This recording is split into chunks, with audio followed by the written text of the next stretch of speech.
Hello అండి.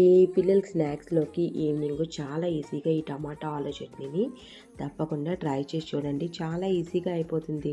అలాగే చాలా టేస్టీగా ఉంటుంది. పిల్లలకి ఆలు అంటే చాలా బాగా ఇష్టపడతారు కదా! సో, తప్పకుండా ఇలాగా ట్రై చేసి చూడండి. అందుకోసం కొద్దిగా చింతపండు నానబెట్టుకొని అయితే ముందుగా చట్నీ అయితే ప్రిపేర్ చేసుకోవాలి. స్వీట్ చట్నీ అనేది కొంచెం లైట్‌గా థిక్‌గా ఉంటే సరిపోతుంది.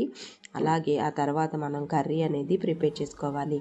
సో, తప్పకుండాను టమాటా అలాగే మసాలాలన్నీ నేను ఎలా వేయాలో అన్నీ కూడా చూపించేస్తున్నాను.